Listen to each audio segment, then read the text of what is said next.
Hello everyone! I hope you're all doing great today, and I am here joined by Rubersmoon to watch the game he played against doles7. How are you, Rubersmoon? I'm doing quite well. A little bit down right now, but we'll see why soon. Yeah, we'll see what happened in those games. So the thing is, Spain and Middle Europe are pretty tied in the not in the playoffs, but like in the rounds.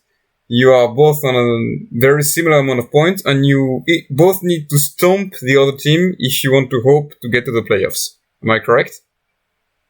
Yes, it's gonna be pretty hard for both of our teams to make it. But anyways, hope is the last thing you ever lose. So yeah, there's that. There is still that.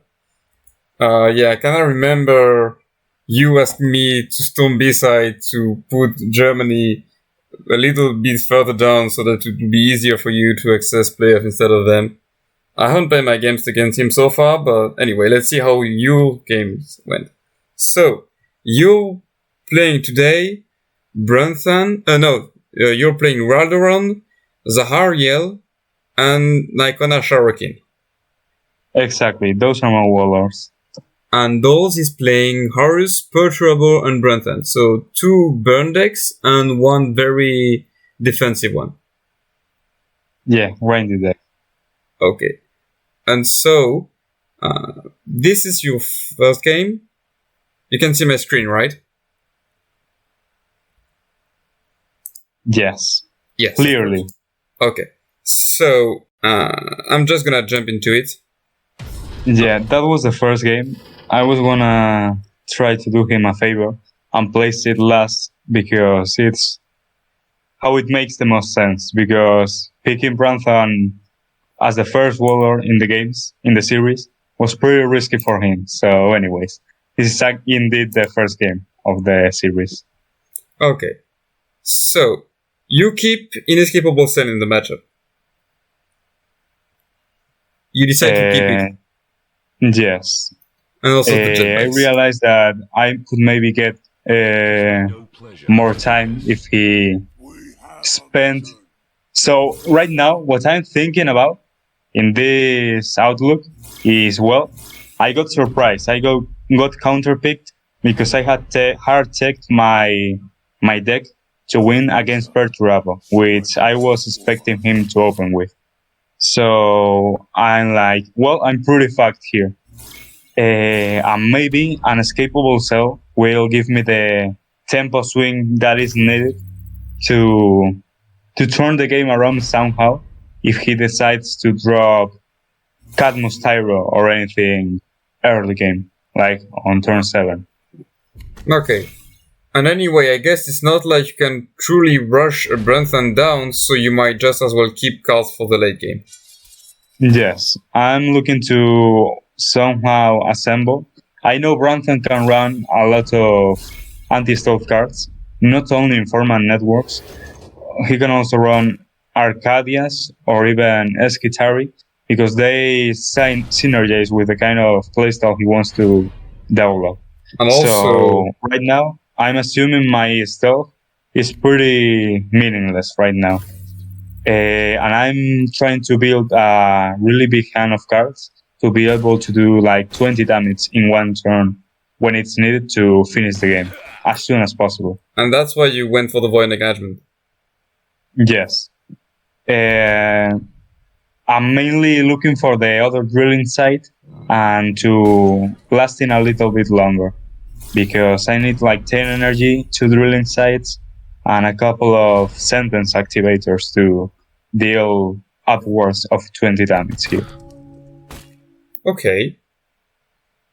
So, are you gonna play the Nebula right now? No, not quite now, it seems. Oh, double Nebula. Yeah, you take it hard against Horus. Nebula is pretty pointless in this matchup, let's be honest. And here I'm like, well, if I wanna get over with this game, I really need to get some damage in him. Because if he heals 1 every turn, and I'm doing 1.5 damage every turn, I'm not gonna get anywhere in this game. Yes, so I can go a little harder, and yeah. Yeah, you really need your most data now. If you want to be able to build up that damage. It's pretty much my only chance, but I'm not really hopeful by here. Even if I had drawn more data, it's just gonna get anti-stealth, and I'm assuming he has more than one, and more than two, honestly. Yeah, and here we see the first one. Yeah, and this is just straight up telling me he's got multiple of those. So yeah, here mainly just... Yeah, it doesn't look good here. Because those where my outs are. Those wouldn't use this if he didn't have any other anti-stealth. Most likely. Because he knows that they are very crucial because Nykona can hide for many turns in a row. And so if he didn't have more of these anti-stealth, well, he will keep them for the lethal turn. Not just for dealing 6 points of damage. Exactly. He wouldn't be using it. And he's actually studied my deck a lot. Because, yes, I wasn't really expecting to use this deck because everyone in the Masterclass community already knows that I've been pulling this deck out for the tournament. And it's a pretty poor choice because it's pretty easy to counter when you know exactly what you're facing. So this deck is only to counter Perturabo because it's automatic win.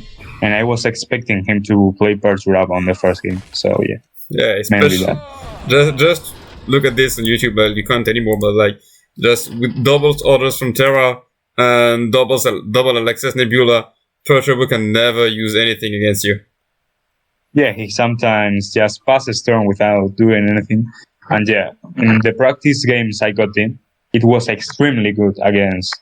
Like I won like I think 5 out of 6 games we got with my buddy. And I wasn't playing this version on the first one that I lost. So yeah, definitely a deck looking to counter Perturabo, and I didn't find it. That's a shame. But no, at least you know that he's going to be forced to use either Horus or Perturabo, and that your deck is going to be able to pay off. Yes, but is it going to be that straightforward? Oh, we'll see. Game 2. So, you decide to not pick Nykona again. Yes, because I was like, well, now he knows exactly what deck I was pulling out to surprise Perturabo with. So, with the Alexis Nebula, because I also used it, I didn't hide it because I thought I had a chance to win. So, I was assuming he must have changed his deck in accord to facing the same Nykona deck because it's basically targeting it. So I pull a twist here and it works out well. Well, let's see. Let's see first. Well, it will work out if we see like he runs double Arcadias, for example. Yes. Even Perturabo with troops can give trouble to Nykona because he can play control with him and you can never drop a naked Mordethan on board because he applies too much pressure all the time if he has troops like the Tyranticos veteran and others that provide a lot of value. So yeah, right now I'm looking at what deck could be playing balls here. Seems like he's not really in a rush to do face damage to me, which is why I start suspecting a little bit.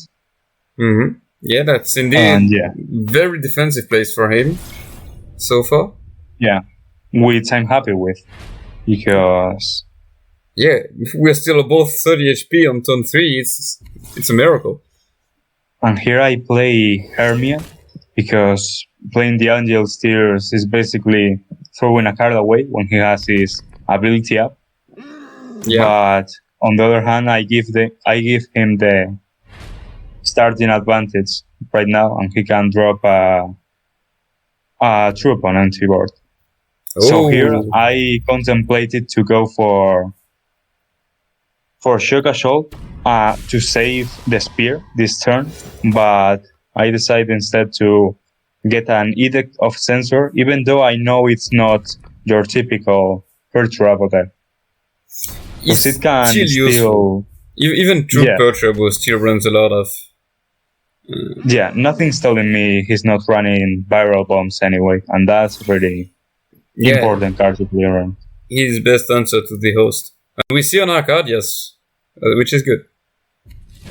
Yes, Arcadius basically means he's doing his best to include as many troops as possible to be less vulnerable to Edicts of Censor.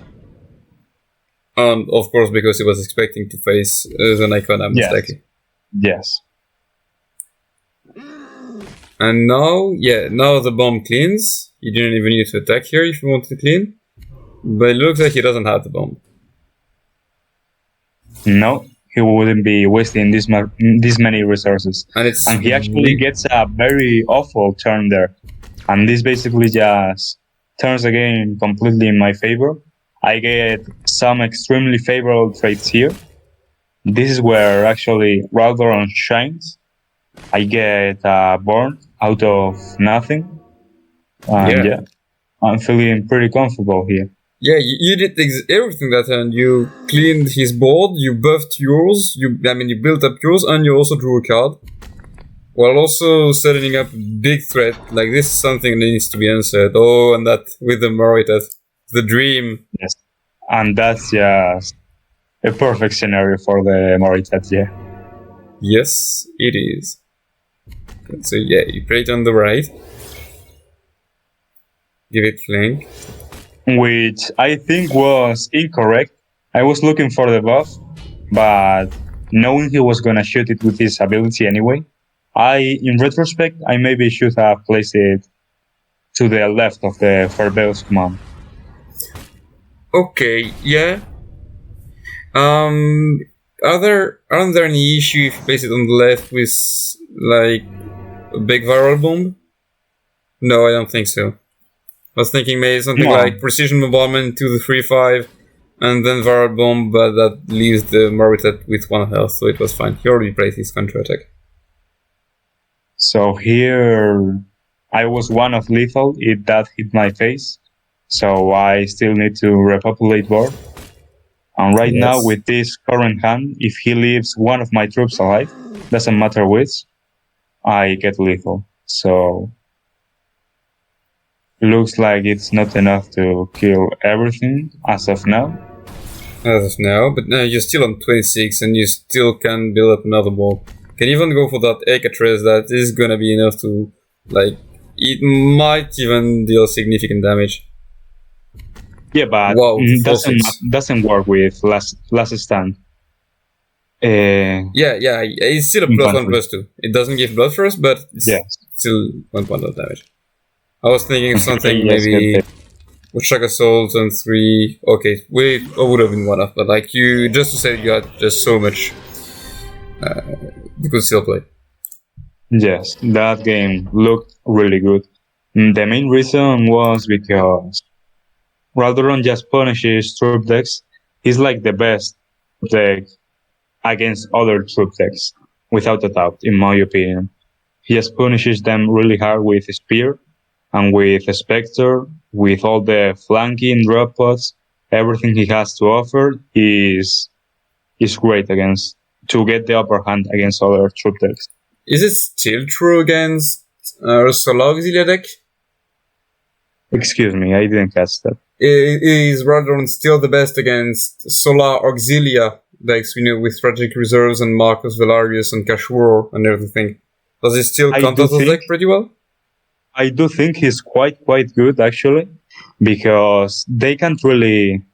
Solar Auxilia usually wells against your face, taking damage on their troops. None of them have sneak attack or anything, and they are bound to go to 1 HP at some point, allowing you for a huge tempo play with your ability, killing 1 of them, giving +2/+2 to your troops that you can drop anywhere.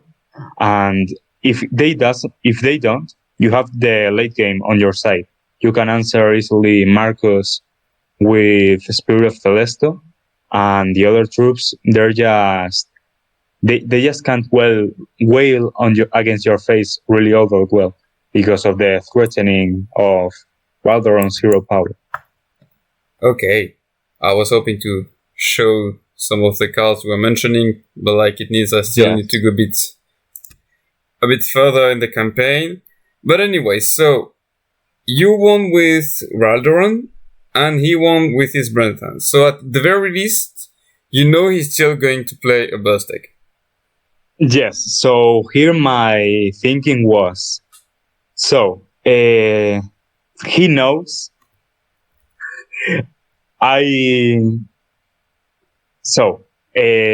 it took us a lot of time to play these games.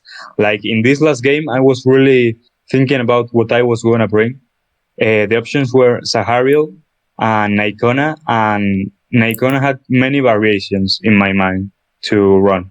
So I thought about at first bringing Troop Nykona, which does well against Horus, and I guess the regular Troop Perturabo, but does poorly against Perturabo with the burn cards, with all the Contrador and the Viral Bombs and everything.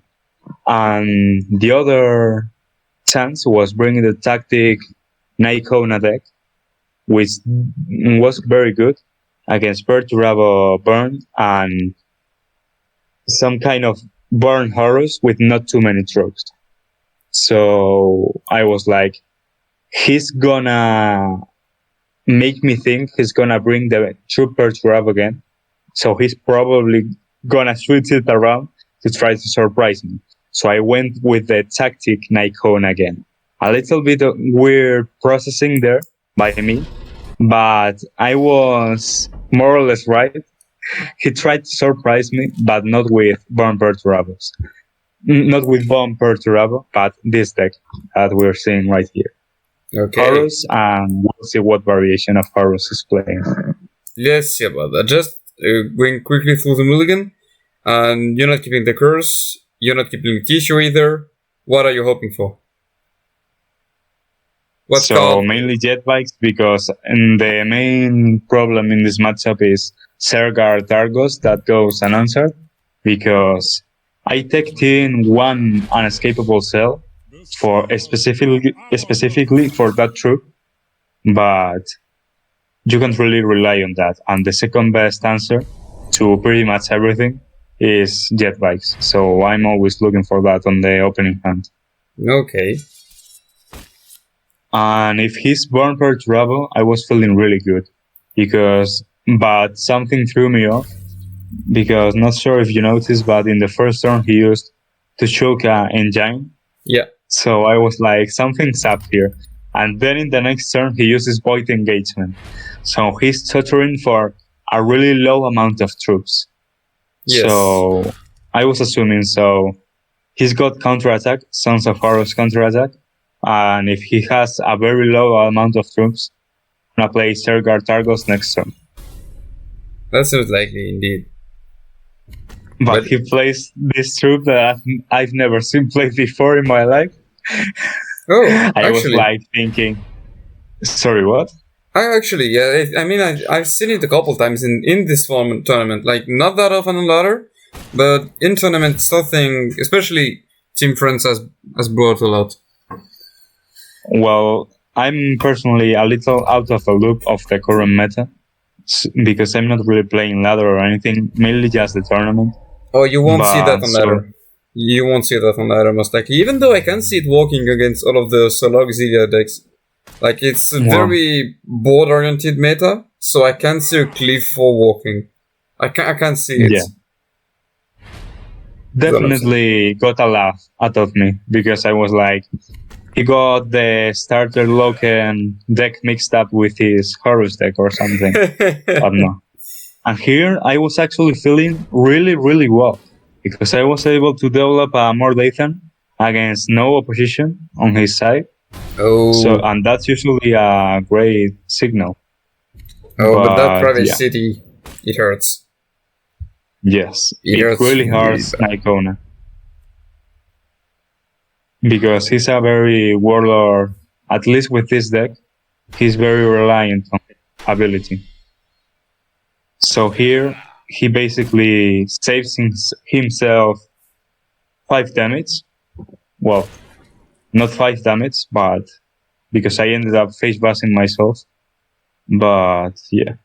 Yeah, so makes my turn very awkward here. Yes, indeed. But the good news is he shouldn't be able to use anything on you, ever. Oh. Actually, the biggest thing that Ravage City made was not allowing me to use my ability. Because now my stealth is not available. So now I need to trade everything against that. Because I'm assuming so maybe he has double Grogor and I die even with Alax's Nebula. So I can't really afford to risk that. And I'm mainly looking to get into my stealth cycle again so I can make use of my orders from Terra and all of the cheating stealth cards. Oh, but we see the artillery strike. And I kind of understand why you say it's practice Loken deck mixed up with the Horus deck, because artillery strike is not a card we see every day. And also the second, like that's second Ravage City. It hurts really bad. Oh, and he's feeling confident enough to. So here I got a choice, like could prepare my stealth, or I can use Alax's Nebula. But knowing he has like, I think by this point he had like 6 cards left in his deck, I can't really think he doesn't have Vengeful Spirit and Quickfire, so I need to go for the Alax's Nebula.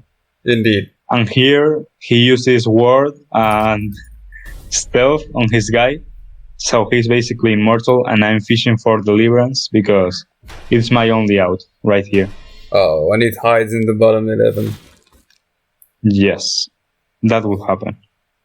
So here I just make the best out of the worst situation and shoot my own troop to prepare stealth. Maybe set up lethal next turn. Yeah, maybe hope for something. But as you said, it's very unlikely that we haven't seen that much burn yet. Yes, he had all the Baron cards in his deck still. Yeah, double and chariot. I was like, he took quite a while to throw the second one out, so I was like, that shows talent. I know you already have it. Don't do this like don't do this to me, man. No, not so, like this. That's unfair. That feels bad. Yeah. Sounds pretty heavy DM. So yeah, that battle of Alax's Nebula in the end, like really showing that playing a tournament match is nothing like playing a ladder match.